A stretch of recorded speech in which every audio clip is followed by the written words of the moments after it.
नमस्कार दोस्तों, मैं हूं सत्य प्रकाश मिश्रा, आपका अपना एसवी सर। और मेरे इस अवतार के साथ मैं फिर से आप सबका स्वागत करता हूं मेरे इस YouTube चैनल पे।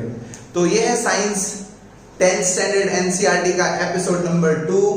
एपिसोड नंबर 1 में हमने इंट्रोडक्शन, इलेक्ट्रिक चार्ज और इलेक्ट्रिक करंट के बारे में स्टडी कर लिया है। तो ये एपिसोड देखने से पहले मैं आपको रिकमेंड करूंगा कि जरूर से जरूर एपिसोड नंबर 1 देखकर आइए।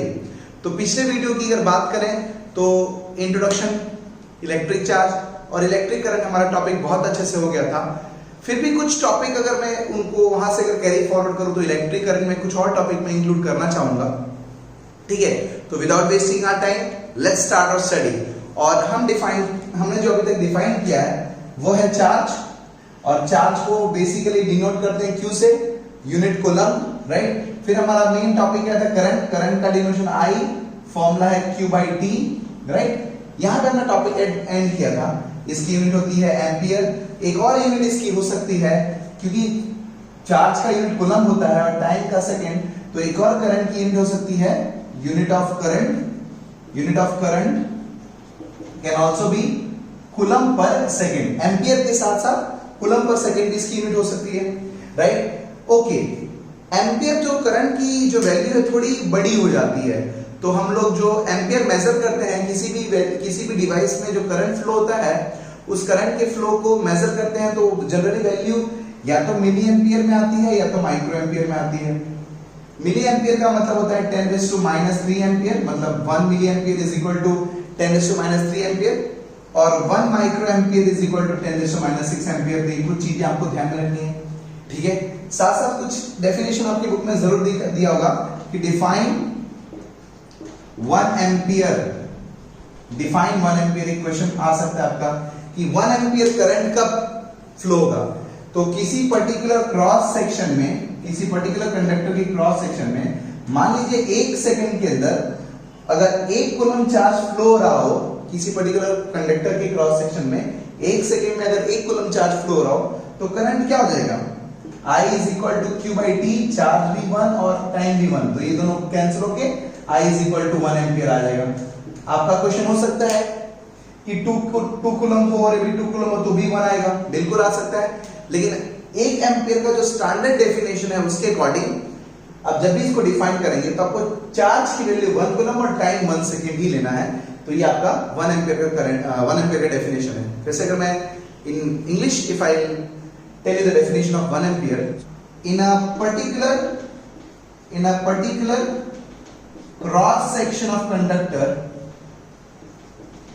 if 1 coulomb charge is flowing in 1 second, बस ये दो वर्ड ध्यान रखना है, 1 coulomb charge और time 1 second. So in a particular cross section of conductor, if 1 coulomb charge is flowing in 1 second, then the value of current is said to be 1 ampere, right? तो ये आपका definition है, आप इसको note down कर सकते हैं, ठीक है। तो यहाँ पे हमारा इलेक्ट्रिसिटी का बेसिक डेफिनेशन, आपका इलेक्ट्रिक चार्ज का डेफिनेशन, उसकी पूरी डिटेल, और इलेक्ट्रिक करंट का आपका डेफिनेशन, उसकी पूरी डिटेल हो चुकी है। अब हम बढ़ते हैं हमारा तीसरा फंडामेंटल जो है इलेक्ट्रिक पोटेंशियल या तो इलेक्ट्रिक पोटेंशियल डिफरेंस, राइट। तो ध्यान रहे स्टूडेंट्स, अक्सर आप अगर 10th स्टैंडर्ड के बच्चे से आप मिलेंगे और जिन्होंने इलेक्ट्रिसिटी चैप्टर पढ़ लिया था, उन बच्चों को इन 3 डेफिनेशन में बहुत कंफ्यूजन होता है, इलेक्ट्रिक चार्ज, इलेक्ट्रिक करंट और इलेक्ट्रिक पोटेंशियल। तो एक एक बारीकी से मैंने समझाने की कोशिश की है, थोड़ा डिटेल में समझाने की कोशिश की है, आप प्लीज इसको समझने की कोशिश करिएगा। वैसे डिफाइन करते हैं इलेक्ट्रिक पोटेंशियल को।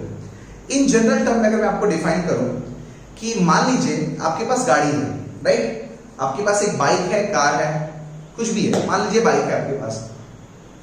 वो बाइक आपको पता है कि इस बाइक का काम क्या है, एक जगह से दूसरी जगह तक लेके जाना, ठीक है, एक जगह से लेके दूसरी तरफ जाना कहीं भी।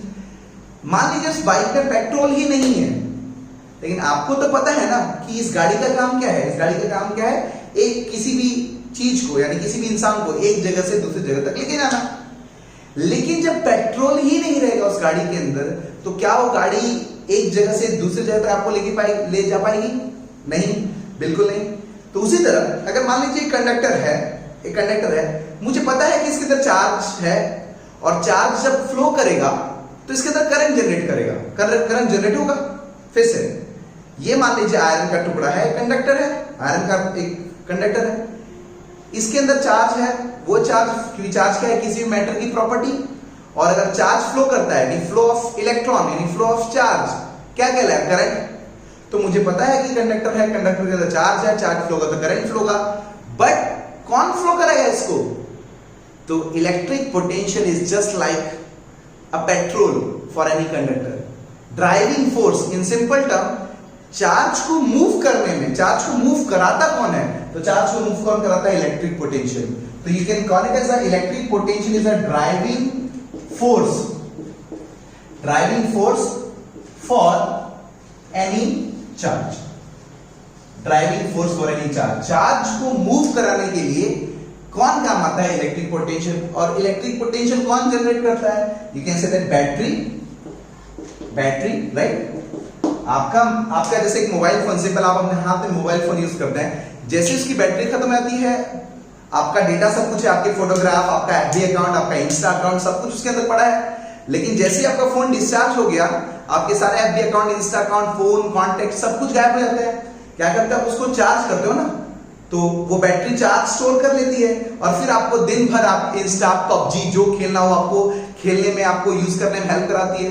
तो क्या है, आपके मोबाइल का ड्राइविंग फोर्स कौन है? बैटरी। और बैटरी क्या प्रोवाइड करती है? बैटरी प्रोवाइड करती है इलेक्ट्रिक पोटेंशियल। इलेक्ट्रिक पोटेंशियल जिसकी वजह से उस बैटरी में रहे हुए चार्ज आपके मोबाइल को रन कराने में हेल्प करते हैं। तो इन शॉर्ट आपको ध्यान रखना है कि इलेक्ट्रिक पोटेंशियल क्या है? It's a driving force for any charge. और किसके हेल्प से होता है? बैटरी। बैटरी ले सकते हो, या तो सेल ले सकते हो, या तो कॉम्बिनेशन ऑफ सेल ले सकते हो, कॉम्बिनेशन ऑफ सेल। अब सेल क्या है? सेल मतलब पुरानी घड़ियों में जो आता था आपका सेल, वो, या तो आप रिमोट के पीछे जो लगाते हो, that is also battery, right. बहुत सारे प्रोजेक्ट में हम लोग 9 वोल्ट की बैटरी यूज करते हैं, battery eliminator. These all are the devices जो क्या करते हैं, इलेक्ट्रिक पोटेंशियल क्रिएट करने का काम करते हैं, राइट। तो ये बेसिक डेफिनेशन है, बेसिक फंडामेंटल्स आपको पता होना चाहिए। डेफिनेशन तो मैं दूंगा, बुक की डेफिनेशन दूंगा, बट फंडा क्लियर होना चाहिए कि इलेक्ट्रिक पोटेंशियल आखिर किस बला का नाम है। तो याद रखना, it is a driving force. Charge को मूव जो कराता है, धक्का मारता है, वो धक्का मारने का काम कौन करता है? Electric potential. किसके हेल्प से करता है? तो किसके हेल्प से करता है? बैटरी की वजह से, बैटरी के हेल्प से। वो बैटरी सेल भी हो सकता है, कॉम्बिनेशन ऑफ सेल हो सकता है, राइट। ठीक है, इतना क्लियर हो गया। अब हम इसको डिफाइन करते हैं बुक की लैंग्वेज में। तो बुक की लैंग्वेज में इसको डिफाइन करने के लिए आपके पास दो चीज है। एक होता है इलेक्ट्रिक पोटेंशियल, और एक होता है इलेक्ट्रिक पोटेंशियल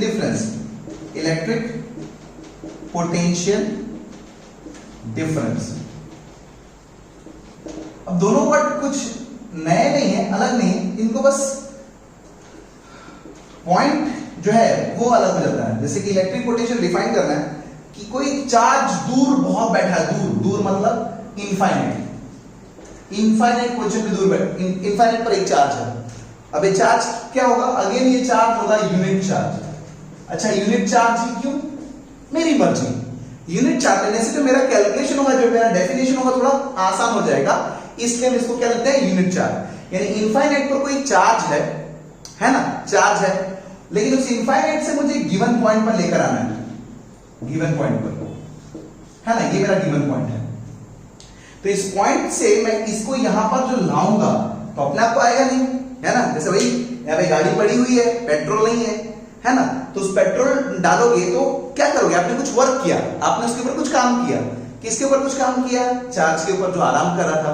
तो चार्ज के ऊपर जो आपने काम किया, और उस काम करने की वजह से जो इनफाइनाइट पे रहा हुआ चार्ज, इनफाइनाइट पोजीशन पे रहा हुआ चार्ज आपका गिवन पॉइंट पर आ जाएगा, है ना। तो यहां से इनफाइनाइट से इस पॉइंट पर लाने के लिए जो भी आपने चार्ज पर वर्क किया, चार्ज पर जो भी काम किया, उस काम को हम बोलते हैं इलेक्ट्रिक पोटेंशियल, है कि नहीं। तो electric potential can be defined as amount of work done to bring unit charge from infinite to a given point, right? Infinite से एक पॉइंट पर लाने के लिए जो भी चार्ज पर काम किया गया, ये हमारा टेक्निकल डेफिनेशन है। Amount of work done to bring unit charge from infinite to a given point, right. Denote किसे करते हैं? तो it is denoted by V, what. It is denoted by capital V, right. और formula क्या हो जाएगा? V is equal to W by Q, V is equal to W by Q, है ना। तो अगर ये चार्ज यूनिट क्यों लिया, मैंने अभी बताया कि क्यों यूनिट लिया, amount of work done to bring unit charge. Unit charge लेने से हमारा डेफिनेशन अच्छे से डिफाइन हो जाता है। अगर मान लीजिए चार्ज की वैल्यू 1 कूलम है तो ये गायब हो गया, तो V इज इक्वल टू क्या हो जाएगा? W। अगर ये Q की वैल्यू अगर 1 कूलम हो गई तो V की वैल्यू क्या हो जाएगी? W। यानी जो भी काम किया किसके लिए? 1 कूलम चार्ज को एक पॉइंट से दूसरे पॉइंट तक लेके जाने के लिए, वो पूरा का पूरा काम ही क्या कहलाएगा? आपका पोटेंशियल, ठीक है। तो इलेक्ट्रिक पोटेंशियल एक स्टैंडर्ड डेफिनेशन है। जनरली हमारा जो दूसरा पॉइंट होता है वो इनफाइनाइट पे नहीं होता है, वो जैसे मान लो, इसीलिए हमारा एक अलग डेफिनेशन है electric potential difference. Electric potential difference का मतलब कि एक पॉइंट कोई B है और एक पॉइंट कोई A है। ये पॉइंट B कहीं भी हो सकता है, इनफाइनाइट पे नहीं होगा।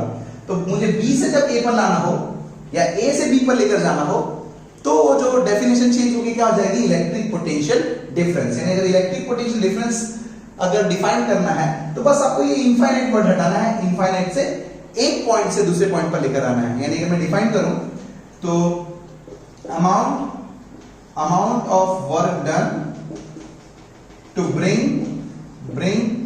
a unit charge from one point to another point। इसमें इलेक्ट्रिक फील्ड वगैरह का बहुत खेल आता है, लेकिन आपके लेवल पर इतना कुछ आपको उतना नहीं जानना है, जितना जानना है मैंने आपको बता दिया। ये है इलेक्ट्रिक पोटेंशियल, और हम लोग जो जनरल टर्म यूज करेंगे वो होगा इलेक्ट्रिक पोटेंशियल डिफरेंस, क्योंकि हमारा एक पॉइंट इनफाइनाइट पे ना होकर किसी दूसरी जगह होगा, दूसरी जगह से हमको एक जगह पर लेकर आना है, ठीक है। और जब ये इलेक्ट्रिक पोटेंशियल डिफरेंस होगा, जब ये पोटेंशियल का डिफरेंस होगा, तभी आपका चार्ज फ्लो करेगा। ठीक उसी तरह अगर इसको आपको समझना हो तो एक कॉमन सा एग्जांपल है कि मान लीजिए एक टैंक है, इस टैंक में पूरा पानी भरा हुआ है और ये टैंक खाली है ना, ये टैंक खाली है पूरा, राइट। अब ये टैंक भरा हुआ है, मान लीजिए किसी तरीके से मैंने ऐसे इसको कनेक्ट कर दिया तो यहां का पानी यहां पर जाएगा, है कि नहीं? क्योंकि ये हाई पोटेंशियल पे है और लो पोटेंशियल पे है। इसका प्रेशर ज्यादा है, इसका प्रेशर कम है, हाई प्रेशर लो प्रेशर। तो क्योंकि प्रेशर डिफरेंस क्रिएट हुआ तो आपने कुछ नहीं किया, जैसे ही आपने पाइप को कनेक्ट किया तो यहां का पानी यहां पर फ्लो होने लगेगा। और फ्लो होने का रीजन क्या है? क्योंकि ये हाई पोटेंशियल और लो पोटेंशियल है। जब भी एक प्रेशर डिफरेंस क्रिएट होगा तो हाई पोटेंशियल से लो पोटेंशियल पे अपना चार्ज मूव करेगा। तो हमारा भी अगर एक पोटेंशियल डिफरेंस जब तक क्रिएट नहीं होगा, जब तक पोटेंशियल डिफरेंस क्रिएट नहीं होगा तब तक आपका चार्ज मूव करेगा नहीं। और चार्ज को मूव कराने के लिए पोटेंशियल डिफरेंस क्रिएट करना बहुत जरूरी है, और वो कौन कराएगा? वो आपका बैटरी कराएगा। तो आपको basic definition formula V is equal to W by Q, right. Potential difference का भी फॉर्मूला वही होगा, V is equal to W by Q, work done per unit charge. Unit क्या होगा? यूनिट होगा वर्क का जूल और चार्ज का कूलम, जूल पर कूलम। यूनिट होगा जूल पर कूलम। और इन जनरल हम लोग रिप्रेजेंट करते हैं in general unit of potential difference is volt. Volt मतलब 1 volt, 2 volt, 3 kV kilo volt, right. इस तरह किलो वोल्ट मतलब 3000 वोल्ट। तो वोल्ट हम लोग जनरली रिप्रेजेंट करते हैं। ठीक उसी तरह जैसे करंट का यूनिट मैंने बताया, एक तो कूलम पर सेकंड होता है क्योंकि I is equal to Q by T होता है, लेकिन जनरली हम करंट को किससे रिप्रेजेंट करते हैं? एम्पियर से। तो ठीक उसी तरह वोल्ट का पोटेंशियल डिफरेंस का फॉर्मूला है W बाई Q। W मतलब आपका हो जाएगा जूल, क्योंकि वर्क है, सारे वर्क यूनिट जूल होती है, और Q का कूलम, तो जूल पर कूलम। लेकिन इन जनरल हम लोग वोल्ट की यूनिट क्या लिखते हैं? पोटेंशियल डिफरेंस की यूनिट क्या लिखते हैं? वोल्ट। ये अकेला डेफिनेशन है जहां पे फॉर्मूले का नोटेशन और उसकी यूनिट दोनों सेम होती है, V और V। तो ये आपको ध्यान रखना है, ठीक है। ओके, क्लियर हो गया कंसेप्ट? ओके, तो अब आगे बढ़ते हैं। जैसे अपने करंट को डिफाइन करने के बाद आपने 1 एम्पियर का डेफिनेशन लिखा, अभी स्टार्टिंग के ही जैसे मैंने वीडियो स्टार्ट किया था उसमें मैंने आपको 1 एम्पियर का डेफिनेशन दिया, ठीक उसी तरह हम लोग 1 वोल्ट की भी डेफिनेशन करते हैं। मतलब एक क्वेश्चन आगे मान लीजिए, define 1 volt, right, define 1 volt. तो अगेन आपको फॉर्मूला ध्यान रखना है वोल्ट का, V is equal to W by Q, right, V is equal to W by Q, ये फॉर्मूला ध्यान रखना आपको। तो अगर मान लीजिए 1 कूलम चार्ज को आप ला रहे हो, 1 कूलम चार्ज को ला रहे हो एक पॉइंट से दूसरे पॉइंट पर, और उसके लिए अगर काम B अगर 1 जूल किया आपने, तो अगर WB 1 हो गया, W 1 जूल हो गया और चार्ज 1 कूलम हो गया, तो ये V is equal to 1 by 1 क्या हो जाएगा, 1 वोल्ट हो जाएगा, राइट, ठीक है। तो स्टैंडर्ड डेफिनेशन है, इसलिए हमको दोनों 1 1 लेना ही है। तो कैसे डिफाइन करेंगे, if in bringing a unit charge from one point to other point, the amount of work done is 1 joule, then the potential difference between these point is said to be 1 volt. ये 1 volt का definition है। If in bringing, अगर एक unit charge को एक point से दूसरे point पर ला रहे हो और उसके लिए 1 जूल वर्क कर रहे हो, then the potential difference created between that 2 point is said to be 1 volt, ठीक है, राइट। और एक और बात अगर मैं आपको बताना चाहूं, तो जैसे कि एक करंट मेजरिंग डिवाइस का नाम मैंने पिछले वीडियो में बताया था कि एमीटर नाम का एक डिवाइस होता है जो करंट को मेजर करने में यूज होता है। वैसे ही जो इलेक्ट्रिक पोटेंशियल या तो पोटेंशियल डिफरेंस अगर मेजर करना हो तो किस डिवाइस का यूज होता है, तो you have to note it down that voltmeter is a device used to measure electric potential difference between 2 points.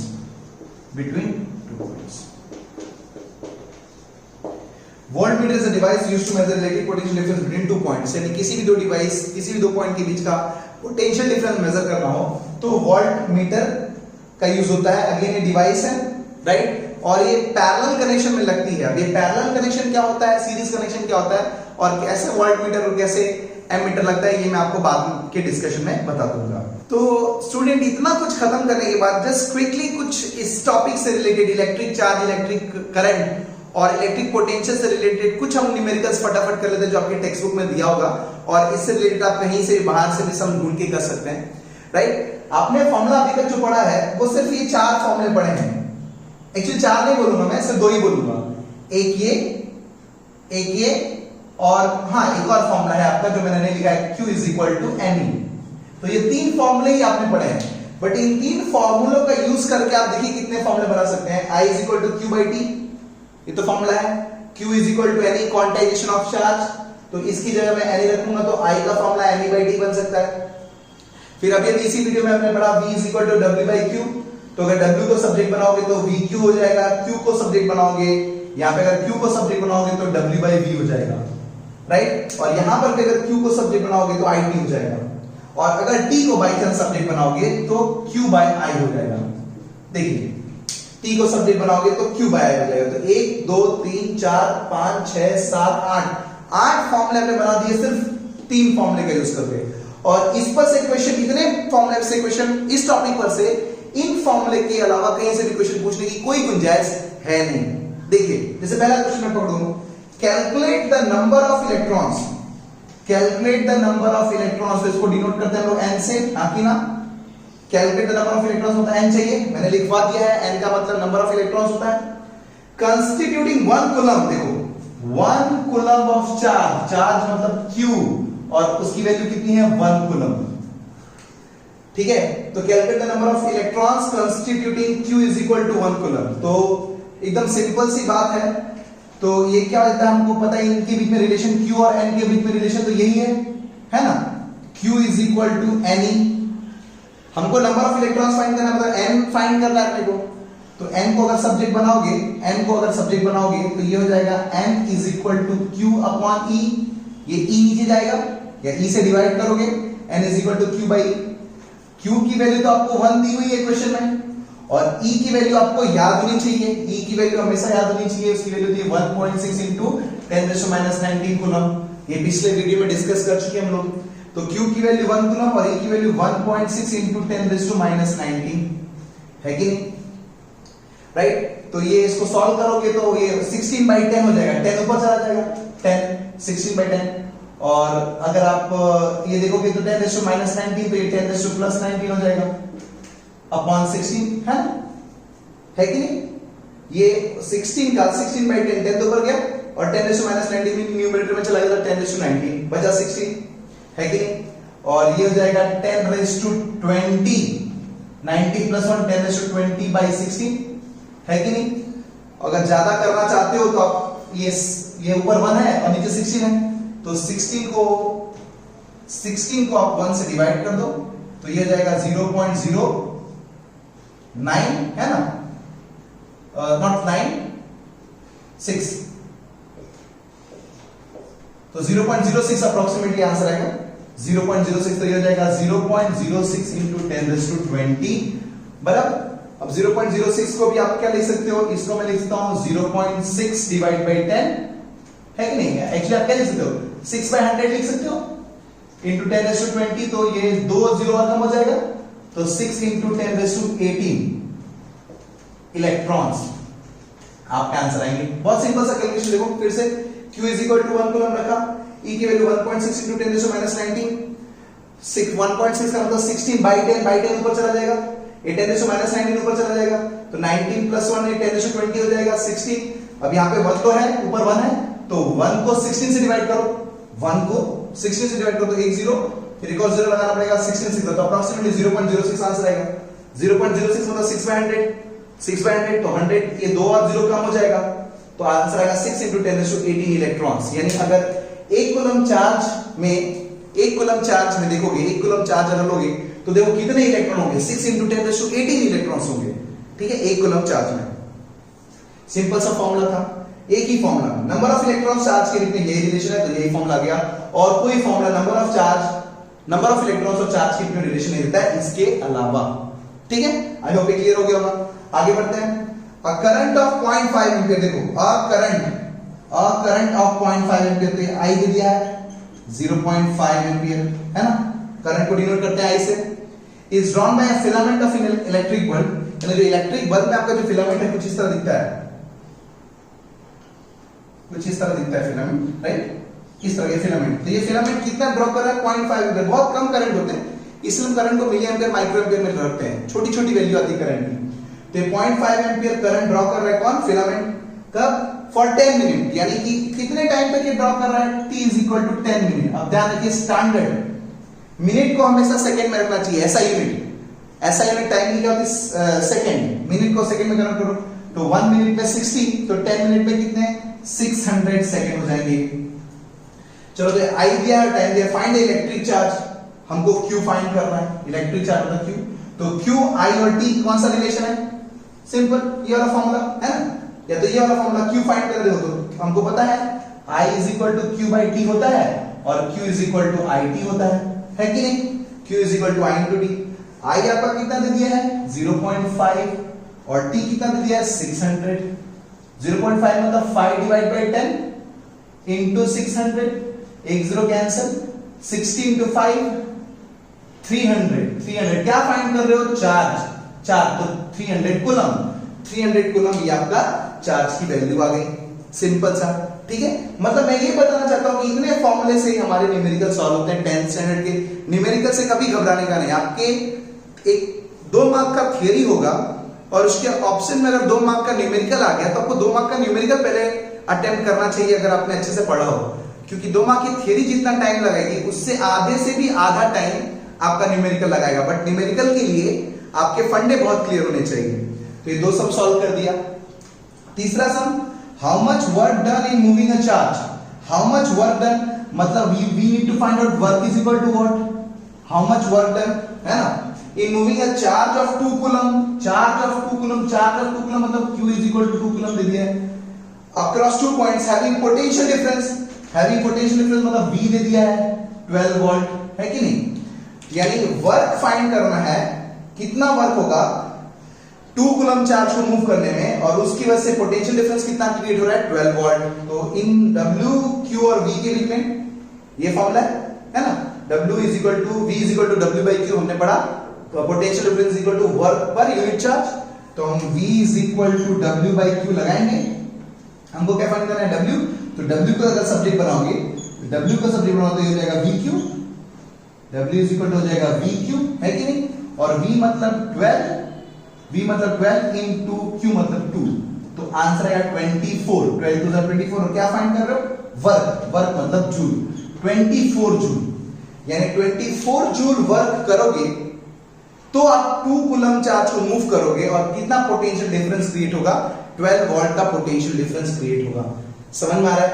तो हर तरीके के टॉपिक से हमने न्यूमेरिकल्स कर लिए, और हमने टॉपिक ध्यान रखिए बहुत डिटेल में न्यूमेरिकल के साथ, अगर आप टॉपिक समझ गए ना तो ये न्यूमेरिकल आपको एकदम चुटकियों में समझ में आ जाना चाहिए, और अगर आपका ये न्यूमेरिकल समझ में आ गया है तो आपने टॉपिक को बहुत अच्छे से समझ लिया। तो हमारा इलेक्ट्रिक चार्ज और इलेक्ट्रिक करंट और इलेक्ट्रिक पोटेंशियल का टॉपिक बहुत ही अच्छे से न्यूमेरिकल के साथ हमारा कवर अप हो गया है। तो स्टूडेंट्स बढ़ते हैं आज के आखिरी टॉपिक पर, और जिसका नाम है सर्किट डायग्राम। इस एपिसोड का आखिरी टॉपिक होगा जो होगा सर्किट डायग्राम। अब सर्किट डायग्राम को समझने के लिए मैं आपको एक चीज समझाऊं।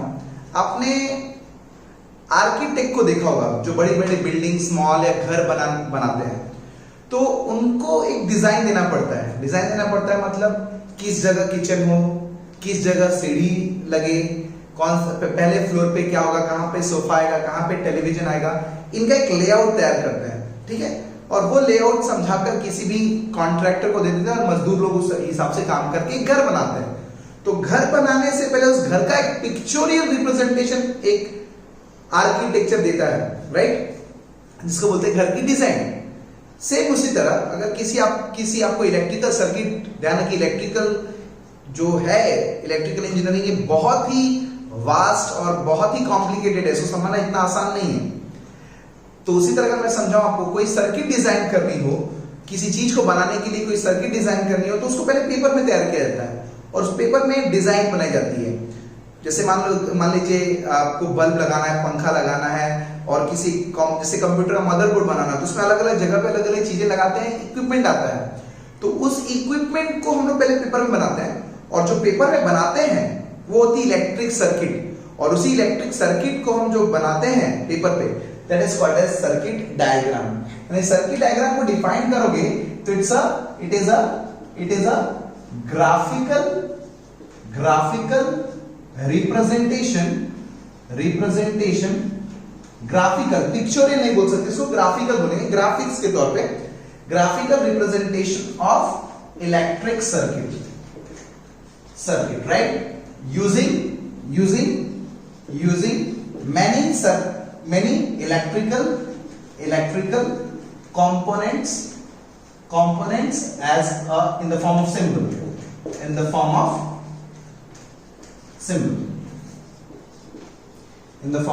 राइट। तो सर्किट डायग्राम क्या है? बहुत सारे इलेक्ट्रिकल इक्विपमेंट को सिंबल के तौर पे सर्किट बनाकर उसको पेपर में रिप्रेजेंट करना आपका सर्किट डायग्राम कहलाता है। तो सर्किट डायग्राम में बहुत सारे इलेक्ट्रिकल कंपोनेंट होते हैं, और उस इलेक्ट्रिकल कंपोनेंट को एक सिंबल दिया जाता है, राइट। उस सिंबल में क्या क्या सिंबल आते हैं, जैसे मैं आपको अगर एक्सप्लेन करूं तो पहला सिंबल होगा कुछ इस तरह, राइट। इसको बोलते हैं हम लोग सेल मतलब एक पॉजिटिव टर्मिनल, एक नेगेटिव टर्मिनल। ठीक उसी तरह आपका जो रिमोट का जो सेल होता है उसके पीछे एक टर्मिनल होता है, एक टर्मिनल और दूसरा टर्मिनल, एक टर्मिनल पॉजिटिव कहलाता है, एक टर्मिनल नेगेटिव कहलाता है। इसको हम लोग बोलते हैं सेल, राइट। और ऐसे ही बहुत सारे सेल लगे, देखिए प्लस माइनस, अगर यहां पे आपने साइन देखा है, या तो इसको और इसको इस तरह बोलते हैं, इस तरह साइन से रिप्रेजेंट करते हैं, राइट। तो इसका मतलब होता है बैटरी का जो वैल्यू होता है, ऐसे साइन का मतलब जो वैल्यू होगा, अमाउंट होगा, जैसे ये अगर 2 वोल्ट होगा तो 12 वोल्ट होगा, बट ये होता है सेल, इसको हम लोग बोलते हैं बैटरी। ये चीज और ये चीज दोनों सेम ही है, राइट। तो ये सेल है, और अगर मुझे पेपर में कहीं रिप्रेजेंट कराना होगा तो सेल को मैं किससे रिप्रेजेंट करूंगा, इस साइन से, और बैटरी को किससे रिप्रेजेंट करूंगा, इस साइन से। देन आता है आपका की, और इसको ऐसे ये, एक तो ये, और इसको इस तरह से भी रिप्रेजेंट करते हैं। ये देखिए ये एंड है, ये जो दो एंड होते हैं ना, ये वायर से कनेक्ट होते हैं, ये दो एंड। और ये जो सिंबल है, ये जो सिंबल है, इसको बोलते हैं स्विच। क्या बोलते हैं, स्विच। और प्लग की बोलते हैं, और प्लग की, प्लग की, ध्यान रखिए इसको स्विच बोलते हैं। और ओपन रहता है, ये ओपन स्विच बोलते हैं। ओपन स्विच का मतलब, अगर मान लीजिए करंट है ना, करंट अगर इस कंडीशन में करंट यहां से यहां तक फ्लो नहीं होगा क्योंकि ये ओपन है। और इसी का एक और फॉर्म है, इसी का एक और फॉर्म है, देखिए ये डॉट लगा दिया यहां पर, इसका मतलब स्विच क्लोज है। वही जो आप पंखे को ऑन करने के लिए जो ऑफ करते हैं ना, तो ये ऑफ कंडीशन है, इसको ओपन स्विच या तो ऑफ कंडीशन भी बोलते हैं, है ना। और अगर ये चीज बंद हो गई, इसका मतलब क्या है, स्विच ऑन है। ऑन मतलब पंखा चल रहा है, इसमें पंखा बंद है, ऑफ कंडीशन, इसमें पंखा बंद रहेगा आपका। और ये अगर कहीं साइन सिंबल दिख रहा है मतलब सर्किट ऑन है, करंट फ्लो होगा। और इसको इस तरह से डिनोट करते हैं, ये देखिए ये स्विच क्लोज है इस तरह, इसका मतलब ये स्विच कर रहे हैं। यानी कोई भी सर्किट में अगर ऐसा सिंबल आ गया, इसका मतलब स्विच ऑन है। ऑन का मतलब आपका करंट फ्लो हो रहा है, इसको बोलते हैं क्लोज स्विच, क्लोज स्विच। और क्लोज प्लग की नाम होता है, और इसको बोलते हैं ऑन कंडीशन, ऑन कंडीशन। ठीक है, बराबर। तो इतना सिंबल समझिए। फिर आता है आपका कुछ बल्ब, इस साइन को हम लोग बोलते हैं बल्ब। ये कहीं सर्किट में दिखे तो इसका नाम हो गया बल्ब। ठीक है, इसका साइन हो गया बल्ब, ये साइन का मतलब हो गया बल्ब। फिर आता है आपका रेजिस्टेंस, इसको बोलते हैं रेजिस्टेंस। और फिक्स्ड रजिस्टर का क्या होता है हम थोड़ा आगे पढ़ेंगे। ये करंट को अपोज करता है, फ्लो होने से रोकता है, इसके बारे में हम लोग बाद में डिस्कस करेंगे। बट कहीं भी रजिस्टर, या ये रजिस्टर जो है, रजिस्टर का सिंबल है इस तरह का, इसको सिंबल बोलते हैं, इसके बारे में हम लोग डिस्कस आगे करेंगे। बट रजिस्टर का सिंबल क्या होता है, ऐसा। और इसी में एक और टाइप होता है वेरिएबल रजिस्टर। वेरिएबल रजिस्टर का मतलब क्या है, ये रजिस्टर की वैल्यू आप चेंज नहीं कर सकते, और इस रजिस्टर की वैल्यू आप चेंज कर सकते हैं। तो रजिस्टर और रेजिस्टेंस क्या होता है हम आगे पढ़ लेंगे, बट ये साइन ध्यान रखिए, फिक्स रजिस्टर और वेरिएबल रजिस्टर, इसकी वैल्यू हम चेंज कर सकते हैं, इसकी वैल्यू हम चेंज नहीं कर सकते हैं। ठीक है, फिर देखिए ये सिंबल एक दिया होगा आपकी बुक में। इस सिंबल का मतलब क्या होगा, इस सिंबल का मतलब ये एक वायर है, ये एक वायर है, ये दूसरा वायर है, और ये दोनों वायर एक दूसरे से ज्वाइंट है। ज्वाइंट मतलब एक वायर लाया और एक वायर को ज्वाइंट कर दिया, है ना। ये दो वायर ज्वाइंट है, इसको बोलते हैं वायर ज्वाइंट। वायर ज्वाइंट का मतलब ये वायर इस वायर के साथ ज्वाइंट है। और एक और है सिंबल आपका, ये कहीं ऐसा कुछ जाए, ऐसा कहीं जाए, ये पहला वाला वायर है और दूसरा वाला वायर है, बट ये दोनों वायर, जैसे ये दोनों वायर कनेक्टेड है ना एक दूसरे से, मतलब यहां से लाया वायर को ज्वाइंट कर दिया, तो ये हो गया वायर ज्वाइंट। बट अगर इस वायर को इससे ऊपर से लेकर जाना हो तो मैं पेपर में कैसे दिखाऊंगा, कैसे पता चलेगा कि ये दोनों वायर ज्वाइंट नहीं है पेपर में बनाने के लिए। तो अगर पेपर में आपने कहीं जहां पे मैं सर्किट बना रहा हूं उसमें कहीं ऐसा साइन दिखे, इसका मतलब जो ये वाला वायर है इसमें कनेक्टेड नहीं है, बट इसके ऊपर से होते जा रहा है। ये सब देखिए, ये वायर इधर जा रहा है और ये वायर इधर जा रहा है। तो इस सिंबल को अगर पेपर में दिखाना हो तो मुझे इस तरह दिखाना पड़ेगा, मतलब वायर्स आर नॉट ज्वाइंट। ठीक है, फिर एक वोल्ट मीटर होता है। वोल्ट मीटर जो मैंने बताया डिवाइस जो वोल्टेज को मेजर करता है, उसका सिंबल इस तरह होता है।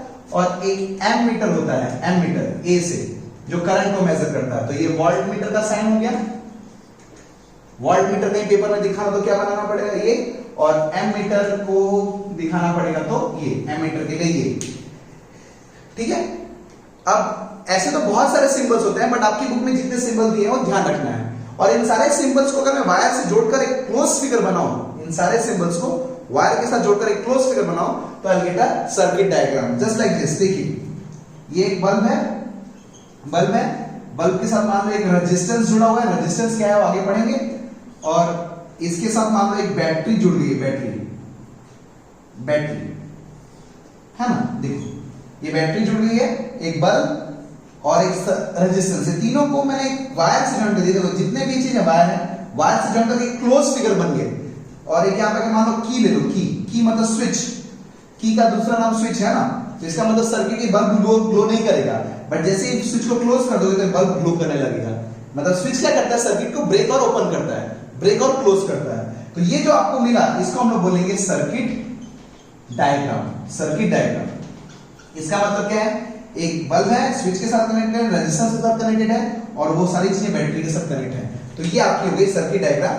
तो it's a graphical representation of electric circuit using many electrical components in the form of symbol. और ये हमेशा एक क्लोज फिगर, ये हमेशा एक क्लोज फिगर होता है।